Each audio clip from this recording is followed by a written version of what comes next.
Welcome back, the grade 12s. We are busy with the paper 1, first additional language for the grade 12s. Remember, this is what we have done already as the grade 12. So we are just going through it again so that you can understand it. Unfortunately for today, we won't be discussing any question papers. We will be only dealing with how you can tackle the paper 1 as a grade 12 learner, especially when you are sitting at home and you are studying all by yourself. Before the break, we were doing the content of the grade 12 paper 1 first additional language, and to say it is out of 80, section 8 deals with the comprehension. Remember, in the comprehension we deal with the understanding. The examiner is checking the understanding of a grade 12. So whatever question paper you are using to study, you need to make sure that when you get to the comprehension side of it, or the comprehension section of it, you apply understanding. Now, how can you apply your understanding in terms of the comprehension? Number 1, take your time. Take your time as a grade 12 learner. Take your time, read through the passage that you have been given. Understand it, make sure that you visualize it, make sure that you are part of that passage when you are dealing with comprehension.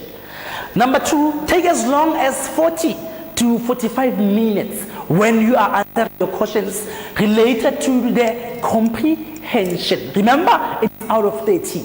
You need to take 40 to 45 minutes to deal with the questions concerning Route 1 Agriculture 12. We move to section B, which is summary.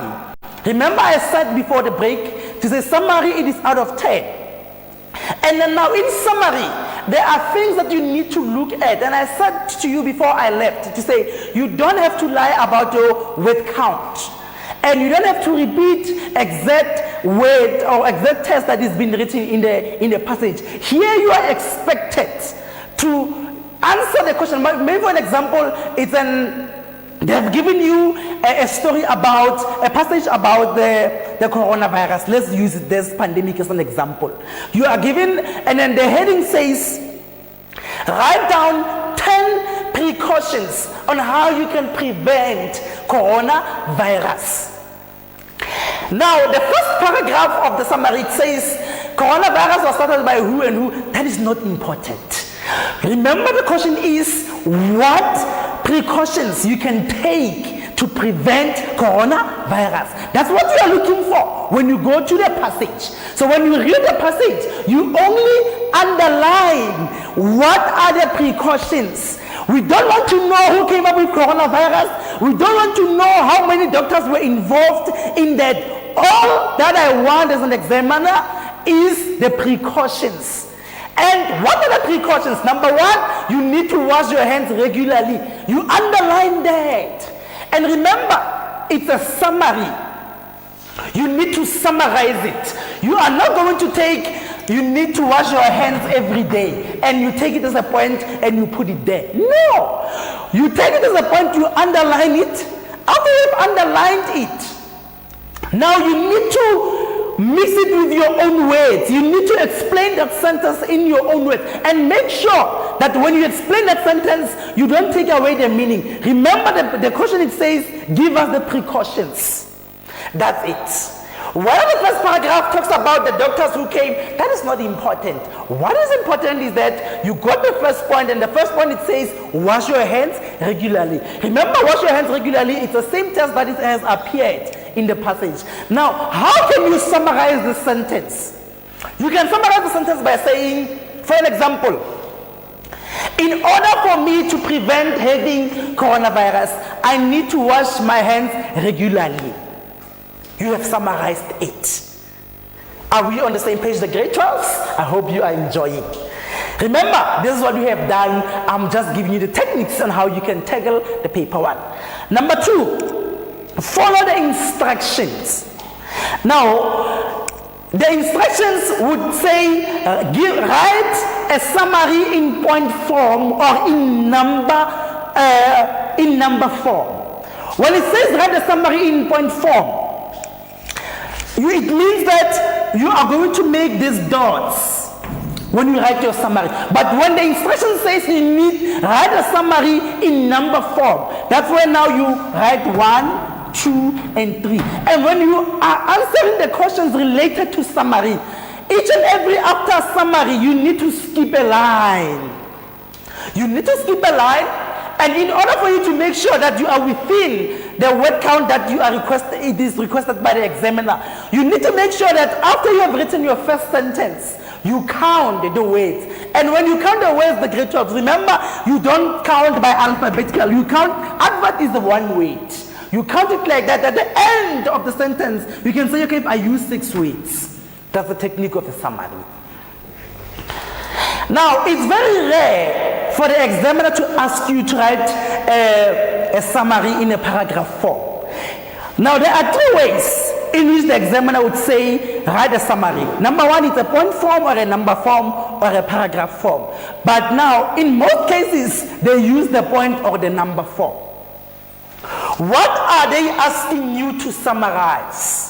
That's what you need to ask yourself. And we have did the example when we started the session. Highlight or underline in the text what you are looking for. Write it over in your own words. Number 2, try not to quote directly from the text. You are not allowed to quote from the passage or from the text that you have been given. Do not use irrelevant information. As I said, you were asked to summarize about the precautions to prevent coronavirus. We don't want to hear who were the doctors that were involved there. That's not important. What we want to see the precautions stated in whatever word count that is you have been asked to write. Now, the first thing now, you need to write the draft first. Write the draft first and make sure that you understand it. Don't abbreviate or use contractions when you are writing summary. So don't use abbreviations when you are writing. For example, when A and C, don't write an A. You need to write it in full when you are dealing with summary. Make sure you use full sentences, but sentences that are to the point. You need to use full sentences. Don't repeat anything. If you have stated the point in number 1, don't repeat it here in number 3. Make sure that you don't repeat any point. Don't put any irrelevant information when you are dealing with summary. Don't repeat anything, I've already said it. Don't write more than what they ask you. You lose mark even for 1 word. Indicate the number of words at the end of the day. Now, this is how the examiner or this is how the teacher will mark your summary. Remember, the summary, it is out of 10. Now, 3 points. It is allocated for language. Just in your summary, out of this 10, we are looking for 3 marks. 3 points. That 3 points, what do? We are looking it for the language. It is used for the language. And then 7 mark, what is it used for? It is for the points that you have. Points that you have articulated from 1 up until whatever number that you will be doing. That's paper 1, section B, first additional language, grade 12. Now, we go to section C, language in context. Remember here I said it is out of 40. And here you are asked about the advert, the cartoons, the language and editing. So here we are looking at the language in context, where you will be looking for common errors and all of that. Now, when you're talking about the visual literacy, advertisement and cartoons, these 2 things, we read the questions, know what they are asking. It's simple. You look at the cartoon or the visual, the advertisement or the cartoon that you have been given. You look at it, you analyze it. So here, I encourage you to make sure that you use a skill of analyzing. You analyze that cartoon that you've been given. Now, when we go to the language, okay, let me erase this part. Yeah, language. Remember, we are in the section C of paper 1, first additional language. Now, in language, this is what we are looking at. Figures of speech. I hope you are seeing my handwriting. Figures of speech. Number 1 is apostrophe. Apostrophe. Now, what is apostrophe? Addressing something that is not alive. If it were a woman, that is apostrophe. Apostrophe, it is addressing something that's not alive as if it was a woman. We go to, my network is still acting up. I'm encouraging you just to take 5 minutes just for you to go to the toilet or for you to have a glass of water, and we're going to come back shortly. I need to fix my internet shortly.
Welcome back, the great talks.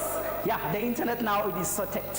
I was talking about the figures of speech involved in the language in contest, where you are answering the questions in paper 1, first additional language for the grade 12s. Now, these are some of the few figures of speech that you can come across when you are answering the paper 1. Now we've got number 1, which is the apostrophe. What is an apostrophe? Now apostrophe is addressing something that is not alive as if like it were humans. That is the meaning of apostrophe. Remember, these are the figures of speech. What is apostrophe? Apostrophe is addressing something that is not alive as if like it were humans. We go to number 2. Figure of speech number 2. which is the antithesis. It compares and contradicts ideas within a sentence. Here, compares or contradicts ideas within a sentence. We go to number 3, figure of speech number 3, which is the paradox. Now, what is a paradox? It's contradictory sentence, which, when analyzed, seems true. So here, the paradox, figure of speech paradox means it is something that it seems so true, but it is not true. Figure of speech number 4 is irony. What is an irony? It implies the opposite. Implies the opposite. We go to figure of speech number 5, which is satire. It means with an irony to reticulate it. You reticulate the weakness here. Reticulation of the weakness. We go to figure of speech number 6, which is the parody, imitation or exaggeration to create a humor. Here is an extra exaggeration just to create the fun of it. And I'm going to share this with you and you can assess them. There are a lot of figures of speech, so I figured out that I should just maybe mention 6 of this. Now we are moving on to levels of language. Remember, we are still in paper 1, first additional language for the grade 12s. Now, we are dealing with section C of paper 1. Remember, first additional language, not home language. Now, remember section C, we are dealing with language in context. Now, we have done with the figures of speech. We are moving now to the next step. What is the next step? It is levels of language. Levels of language. Remember the grade 12. I'm just sharing the techniques that you can look at when you are answering paper 1, first additional language. Now we've got the subjective and the objective. Now when you talk about the subjective, it is something that is personal, subjective. Subjective. Personal, it's something that is personal or biased. Let's use the word biased or biased. And you've got the objective. The objective, it's one-sided point of view. One-sided point of view. Remember, it's levels of language. Number 1, category number 1, it's subjective and objective. Subjective, it's something that is personal, it's biased. And the objective, it's one-sided view. Now we go to the fact or opinion. It's T, fact and opinion. Now when we're dealing with the fact is a definite statement. Fact, it is something that is true. That's a fact.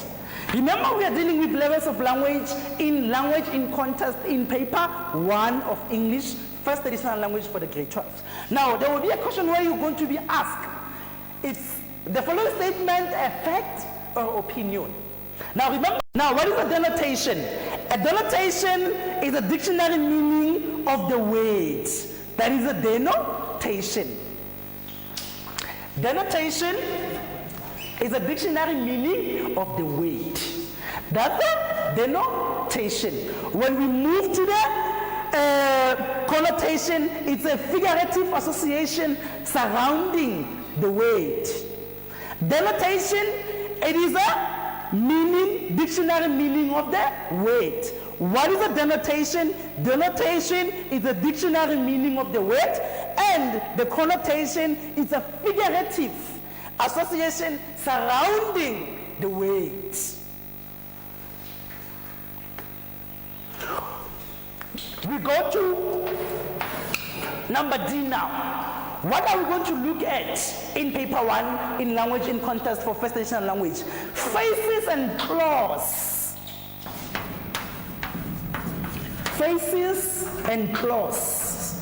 I hope you are able to see my handwriting, the grade 12s. Faces and clause. Both faces and clause are arranged within a sentence and they convey a single idea. Any sentence that convey a certain idea, we call that a phrase or a clause, because both phrases and clauses are arranged within a sentence to convey a single idea. A phrase can never stand alone.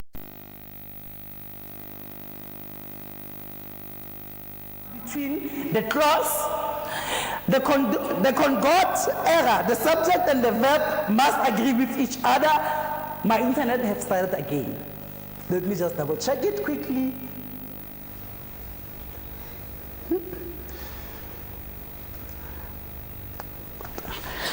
Okay, in editing, we've got two things that you need to understand, the grade 12s. Is attacking. All of the dogs are attacking. That's an example of concord error, because it says the subject and the verb must agree with each other.